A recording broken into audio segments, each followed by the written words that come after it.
Captain's Log. This is your second appearance on the Captain's Log, you know. In 2010, you made Really? 8 years ago. 8 years ago. I won a Razzie. Now you're a big movie star. Yeah, and I won a Razzie for the Emoji Movie. Dude. Look at how far I've come.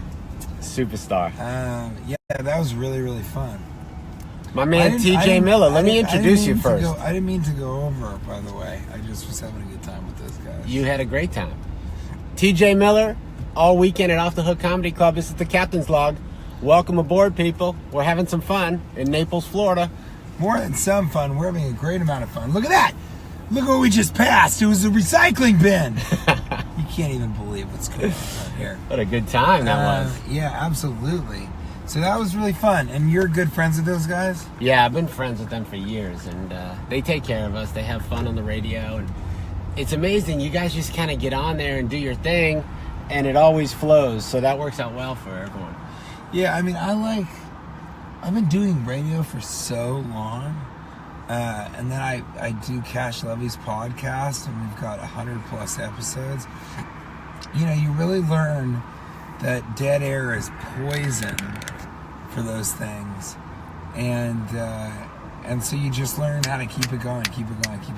And you go in there with some stories, but you try and let it weave in and out, you know. And I think mostly people want to hear from me, hey, it's great, can't wait to see you as a stand-up, but want to hear sort of behind the scenes, you know, not gossip, but they want to see what you're doing. Behind the scenes stories from films. Yeah, I know, it's funny. I got home last night and my son is home. Or they want to know if when I played Ehrlich, I was always stoned. And the truth behind that is only when I was off camera. Or in the scene, I was supposed to be so stoned I couldn't really function. So you had to, instead of act, you had to make... Meth head acting. Oh, all right.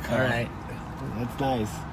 So I got home last night, funny story. My son is home from spring break and he works at the club as a server. And he's like, man, I was starstruck. He's in so many movies, like my favorite, Deadpool. You gotta point out which one. You gotta point out which one he is. I will.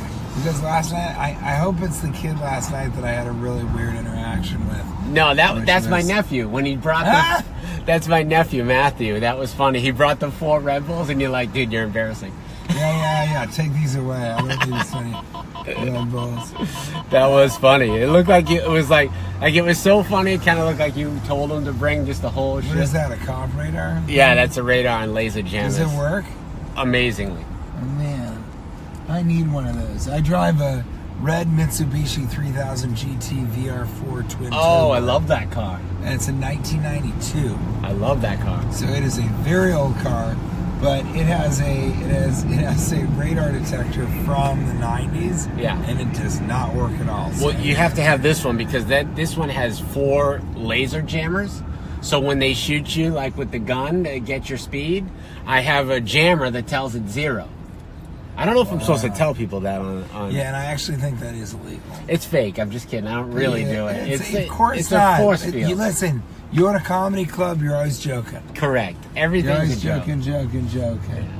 And I thought it was so funny that they all, they all vape in there. Yeah, just in the middle of the show. I'm like, hey. Yeah, I mean, I guess it's because you really can't step out to have a cigarette, and if you do, you know, you're kind of, wondering when do I have to get back in, when do I have to get back. But they're the masters of both laughing, and they were great. They're sort of good laughers, and they were great. They were great listeners, and they also had good questions. So they're very skilled at radio. I always marvel at that. It's a really hard skill set. It is to talk for 4 hours. Like I had a podcast for a little while, and just doing an hour, sometimes it's like, man, it's a lot of work. Yeah, you're sort of at 35 minutes going, okay, how can we be interesting now, you know? And then you look at so many podcasts that actually do fail after freaking this first episode. They come out of the box hot, and then it's like, I don't even want to listen to anything they're saying. Exactly. We were talking about podcasts earlier and how I think it's really strange that everybody has one. There's just no comedian that does not have a podcast, and that's just strange to me. There's not that many people that have great things to talk about every week. Well, and, you know, some of them have listeners, and it's good. You should be doing everything. You know, my kind of work mantra is do everything. Do as much as you can. Life is tragic. Make as many people laugh as you can. But some of these people have, you know, 700 listeners, 800 listeners. I think it's really cool that they do the podcast for that many people. But it's not selling tickets. They're not getting paid for it. And it's tough. We were talking about how you said Twitter doesn't really sell tickets. Right. Well, you know, most of what I do is on Twitter. And I think people are getting tired of looking at Twitter. People are getting tired of social media in general. What do you think? Do you guys think? Oh, my sister's on there. My cousin's on there. How you doing? Hey, Charlene. Yeah, but we, Kurt, Michelle. there it There's is. a bunch of people saying hello to us. Hello. So we, you know, we were talking about tickets and how do you sell, you know, tickets, and that Twitter doesn't work as well as Instagram. Right. As Facebook. But I think a lot of people don't like social media right now because it's just all bad news. Well, and I'm finding out more and more that people really use their Facebooks, a certain age group. There's a certain age group that kind of does whatever. I think You know, that they'll Instagram and then they change to something else. And then it was Snapchat for a while. Every single picture I took was Snapchat. Yeah. And then then it doesn't happen as much anymore. I like skews Snapchat. younger. I go on and off, but on Snapchat I do different things than I do on Facebook. I'm kind of, you know, a little more conservative on Facebook, and Snapchat you can kind of be a little goofier or whatever. Really go for it. Say terrible things. Yeah. But, you know, when I look at people posts on social media, especially like when you scroll through Facebook and you see some of this stuff, like it's just like you guys just want to air your dirty laundry everywhere. Like, why is that self-fulfilling? Like, how does that help? I don't know. And you know, the more studies they do, excuse me, the more they're finding out how damaging social media is, because you put in so much and what you get back is not positive. Right. You get back like, look how happy we are. Look at the picture from the sunset of the place where we're visiting. Yep. And it's, you know, most of it's fake. They were probably fighting the entire vacation. And second of all, you know, you're talking about, you know, people that are presenting the best side of themselves, but then, you know, scrolling through to see if anybody says anything mean. Right. And then when a troll says something mean, you either engage, which is a total time suck, or you don't engage, but you still feel kind of shitty afterwards. So they really are finding out that social media, you put in so much of your time and you get back so little in general. And then you have people that literally go on like Instagram vacations. How about those people? There's a thing. Like, you go on an Instagram vacation, you have to like take pictures of your entire vacation. Instagram everything. When I see all those posts come up, I'm like, I'm gonna unfollow at this point. Yeah, I don't need to. Well, that's exactly it. Then meanwhile, you're working at DQ Grill and Chill. Yeah, And you're going, exactly why right. am I not? And then you'll follow, I think some people follow celebrities, and some of these celebrities post like how glamorous their lifestyle is. Which is not true. Yeah, it's not true. And also, it doesn't make you feel that great. So I'm sort of barely on Twitter, you know, barely on Instagram, mostly just trying to inform people Sure. what I'm doing. And occasionally I have a funny idea, but I don't know. I don't really follow a lot of celebrities unless they're coming to the club, like Right, exactly. for promotional reasons. Otherwise, like, I don't care. I care about what people I know maybe are posting or what And they're especially doing. now that, you know, it's tough that a lot of, you know, very funny people on Twitter, for instance, Sarah Silverman, Adam Scott, they've just become political. Yeah. And that's impressive after a while. But, you know, a year and a half into it, you're going, holy smokes, or a little over a year. You know, I can't hear another reason that Sarah Silverman is saying the government is, you know, we're plummeting into absolute chaos. Dogs living with cats. And so Twitter's kind of become a bit of a ghost town to me I think so too. in terms of content. What about the people that are posting nonstop? Are they just like watching CNN or NBC and waiting for something to come out so they can write a joke about it? Like, people, well, what the hell? I was sort of addicted to the Apple News application. oh yeah, And refreshing. And they say that the news cycle used to be 3 days. This was like a year ago or 6 months ago. Mm-hmm. And that now the news cycle is 1 day. oh I believe Because it. people need so much content that they've forgotten and are not talking about what happened yesterday. Totally. There's certain magazines that are sort of doing that. But for the most part, it's just like feeding you bad news. That's why I love the people that are coming out to see the shows live. That's, it means they're unplugging for a second. And that's really much more important than people realize. Those are the dopest rims I've ever seen on a What fucking is that? limo. And I am thinking very strongly of getting those rims on my They look like my switchblades, wife's Cadillac. kinda. Yeah, they really look like something, man. You missed it, guys. Sorry, that was pretty. I'll tell you, it just, instead of the entire wheel being like chrome, it was just a bar across the wheel, and it was just blackness on either side. And I'm telling you, it looked weird. It looked cool. I'll draw a picture and put it on my Instagram later. All right, that's cool.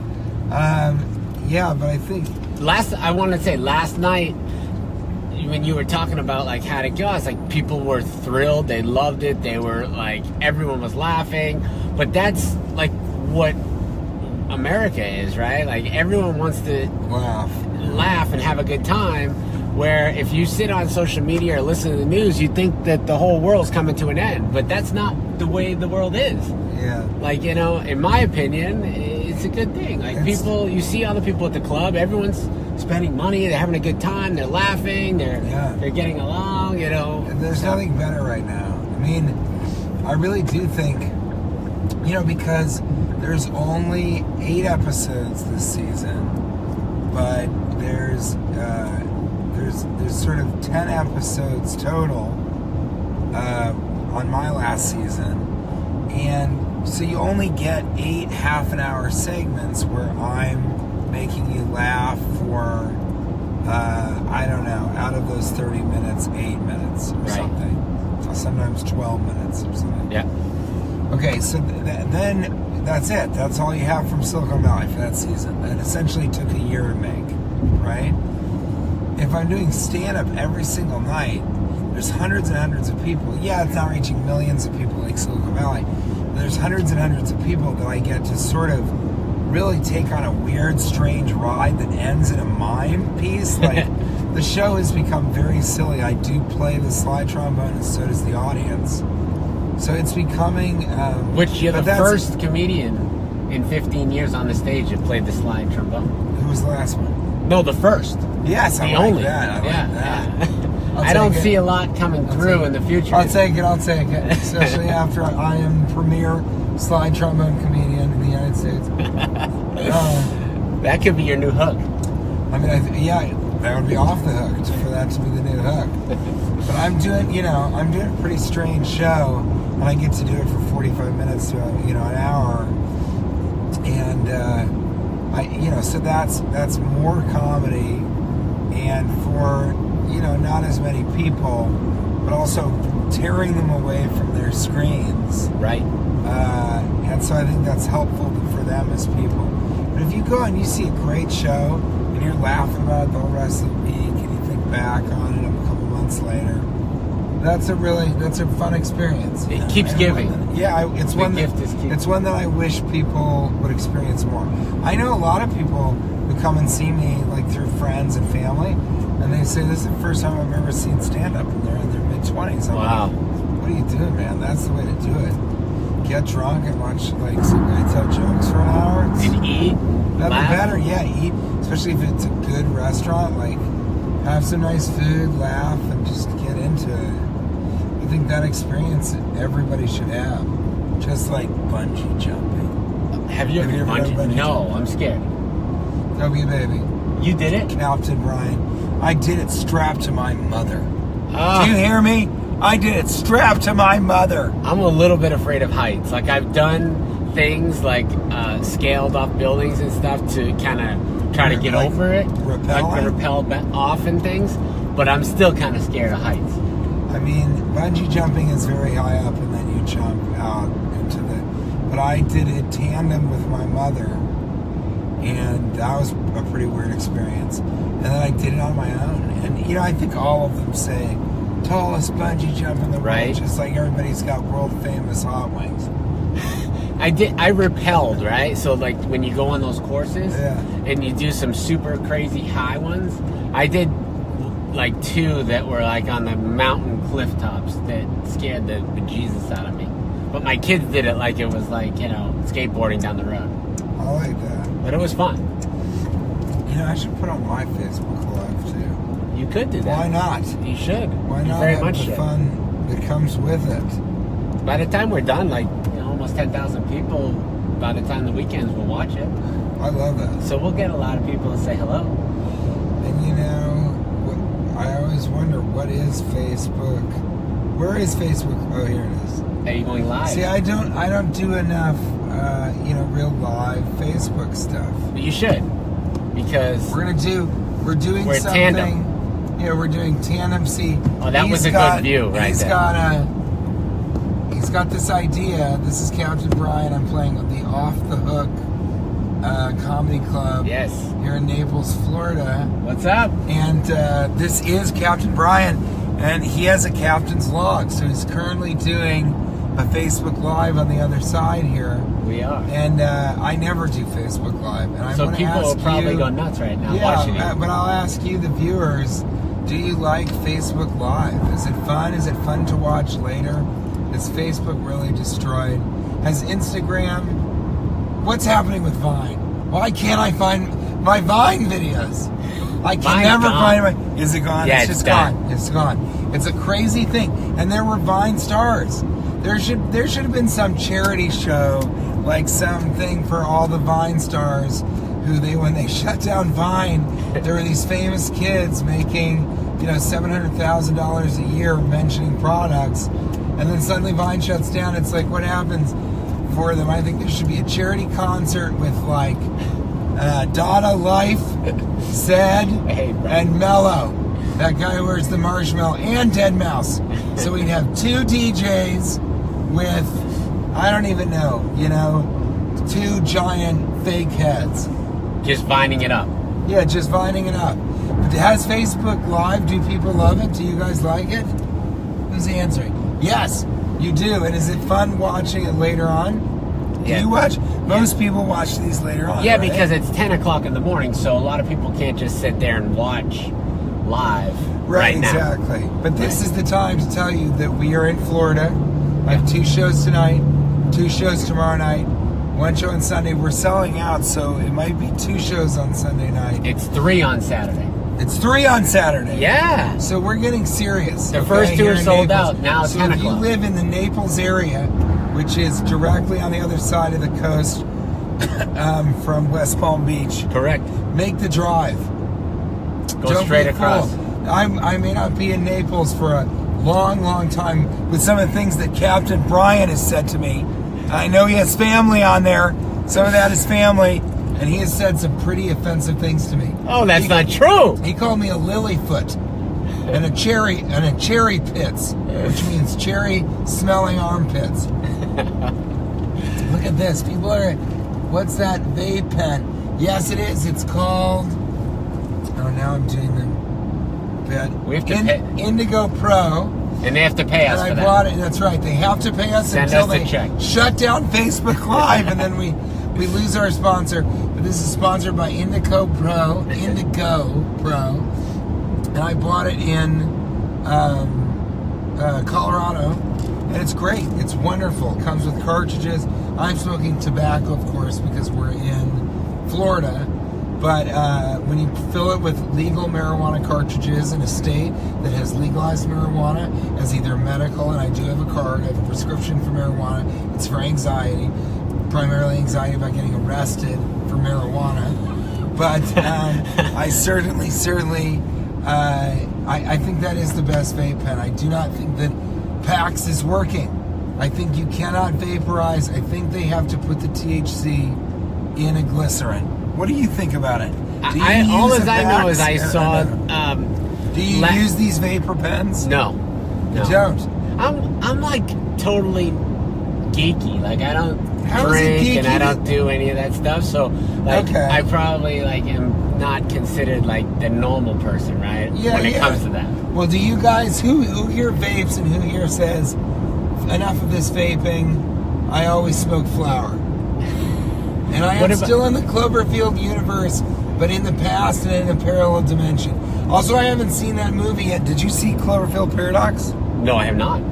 I don't know. People said they didn't like it. I haven't seen it. Should I? Is it? PAX works, and you get to burn the herb. I've never found it to work well for me, but I appreciate that they make the product. What about these Juul things? They were on the news last night. They're taking over the schools. The USB Juul, it's called. No, I don't know. That's the new thing. What is it? It's a vape pen USB stick. It looks like a USB stick. It's called a Juul, and they're like everywhere. Oh my goodness. Well, here we go. You got to check it out. You guys, check this out. I'm getting serious when I tell you. We're going to flip it and check out The these palm tree. rims. Oh, What is he doing? He lifted his truck. Look at those badass rims. And he pulled them out. What a lunatic! What an absolute lunatic. It's interesting. You know, you're right. People do watch them later. And that was the thing about... But Vine, 7 seconds. You can't do anything in 7 seconds. No. And then Instagram decided, also Facebook, Instagram decided that you could do minute-long videos. That's about right. People love to do, 45-minute Instagram. And why? And guys, quit putting up your phones at concerts. It's weird. But they make you do that now. No lighters. They do the phones. Yeah, yes. You can use your flashlight, but let's not watch reality through a screen. Just put the screen over here, or just be there for the reality part of it. Redneck bawling. To Shy. To all my 12 and a half out there. Yeah, and I do want to come back to see this interesting. Off the Hook is, the big comedy club in Naples and this entire area, Fort Myer. And I want to go back to the Nick's Funny Stop in Cuyahoga Falls. And it says, we're famous for our wings and comedy. And comedy is in a very small font. Yeah, well. And it's these two brothers, and they're from, Bulgaria, and they were in the war as children. When they were 16-year-olds, they were killing people. And their dream was to move to America and start a comedy club. And one of them wanted to be a famous cook. He wanted to be a chef, and then the other one wanted to run a comedy club. So they have a comedy club in Cuyahoga Falls, Ohio, near Akron, Ohio. And they do very well. And one of the chefs, the chef is the brother, and he's a great cook. He cooks a great steak. And the other guy runs the comedy club. And I think they may be doing some shady, illegal stuff, but I think I'm for the sure they most love part, that. For the most part, they're on the up and up, and I definitely want to go back there. Yes, I live in New York City now, and I gotta say, I would go crazy if I didn't. And we moved at the perfect time. You moved out of LA though. Mm-hmm. Because you weren't we keep a rental in Los Angeles because I have to be there a lot. Right. Not a lot. But we live in New York now, and I haven't yet done stand-up in New York very much. I did a little bit at the Comedy Cellar, and I found that was very, I don't know, the politics of it. I was moving to New York, so I've sort of backed off of that. Then I did the Stand for a while. I think I'll go back to the Comedy Cellar. They have 3 rooms on one block. The Cellar, I always find the comics that come out of the Cellar are typically, they do a lot of crowd work. They're very They can be very edgy and racial. Edgy, racial, a little offensive, but they normally are very funny. But it's always the same type of comedy I see from those guys, which is good. But yeah, it's a specific kind Julian McCullough is a little bit like that. Is he? He's played The Cellar He's so next much. week, yeah. But I did, and he's very funny. He's very, very funny.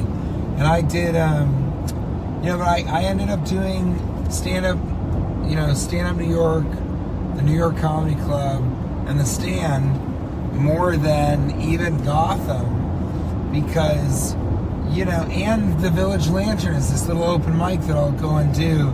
But I just haven't been doing stand-up because I'm really focused on, and I think all good marriages work like this. I'm kind of focused on Kate's stuff and kind of helping her, making sure she's got what she needs and being excited about her stuff. And also just like having dinner with her, finishing the place, all that stuff. Our roof buckled. Where's the best comedy clubs at? Motherfucking Naples, Florida, that's for sure. And I am not going to be in the next season of Silicon Valley. And the Hollywood Reporter made a very salacious and I wouldn't say malicious, but certainly sensationalist and with bad intent. They wrote an article that was about the next season of Silicon Valley, but a good portion of it was devoted to bashing me and making me sound like an arrogant son of a bitch. And I'm certainly not. He said, the producer said that we did not lose the LeBron James of the Golden State Warriors. We lost and I don't follow basketball, so we lost another player. And I said that everybody on that show was the LeBron James. They were all the best at what they did comedically. And they don't use that quote. I said it's all LeBron's. That was my response. Instead they used some other quote where I said I like him more because he's very, very good at being an asshole, which he is. His name's Alec Berg, and he and I did not get along, and that's okay. But I am, and you seem like super easy to get along. When we caught up last night before the show, it seemed like we'd been hanging out since 10 years ago when we first met. Exactly, and I teased him. I think some people take themselves too seriously. He went to Harvard. When I teased him about that from the get-go, I could feel that he was like, don't make fun of me, okay? Don't do that. I don't like that. And anybody who brings a difficult energy into a room. So I was authentic about that in interviews, but the media right now is bashing me so much that I'm not loving doing press because they really are kind of like, they're in the mood right now, and I'm willing to play a villain. So they're in the mood right now to knock us around, but they've been knocking Kate around a little bit too, and that's just not okay. So it's very strange. We're kind of backing off and just doing the work. Like, I'm very excited for Ready Player One. I haven't seen it, but it is dope city. Invite your friends, guys. We've almost got 100. And I gotta tell you, everybody over here, I gotta tell you, he is like, he himself, the reason you're such good friends with those DJs is you're a very, very interesting conversationalist.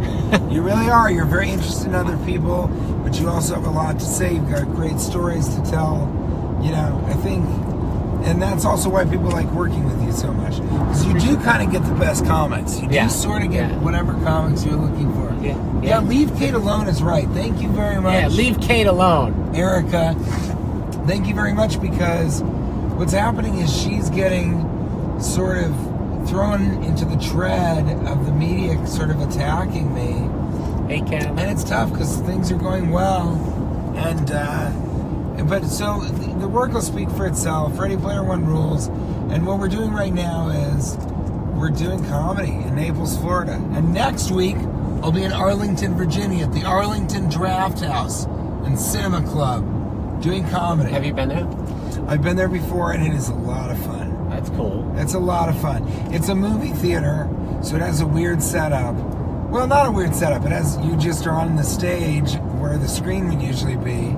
And it's pretty fun, Usually those places draw like cool kids because they go and watch the second string movies and stuff like that. That's awesome. And look at this. Faisal Khan says, love you, bro.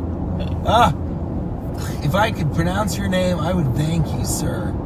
And I will be in Kansas. I'll be in Chanute, Kansas coming someday soon. Naples has been really, it was surprising because it's spring break. I don't know if you guys know that. You may be watching this. You guys may be watching this because it's spring break. But last night, not many spring breakers came. No, we were sold out. They probably couldn't afford the ticket. Yeah, it was just Naplesonians. That was packed. Is that what you would call someone from Naples? And how many nipples jokes do you guys get? Every day. Every day. Everyone always talks about the nipples. Yeah, and you can't. I tried to think of different, like labels or something else, but it's just nipples. If your name's Naples, Neapolitans, right? Are we Neapolitans? Yeah, no. Neapolitans from Naples, right? Naples? Oh, yes, you might be Neapolitans. I think we are, yeah. Come on, chime in. I don't know. This is the captain's log, guys. We're in Fort Myers, driving to Naples. We just entered Naples, and I'm dropping TJ off at his hotel. What are you going to do the rest of the day? You know, I want to be this guy that doesn't, watch pornography all day long. But you are. But I'm going to be... I want to be this guy who always says to myself, that I'll work. I'll work from now until the show. It's 10 o'clock. I have a lot of hours. I'll maybe go get a little bit of food, but probably not, because I'm cutting weight for this next role.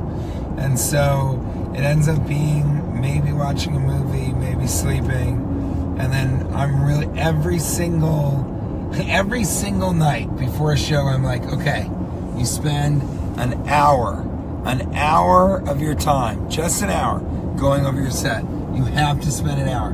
But it's not until Kate is with me at a club and sort of makes me for a half an hour talk about the order of the set. Yeah. And then, and now I have a pretty strong hour and a half long set. It's just about the order and making it shorter. Yeah. And, and continuing. And people that don't understand the terminology making it shorter, like tightening up the joke so there's one hitting right after another. Right, exactly. You want wall-to-wall laughs, as Jerry Seinfeld's manager, George Shapiro, says. This is true. This is very true. By the way, Jerry owes me because he has a comedy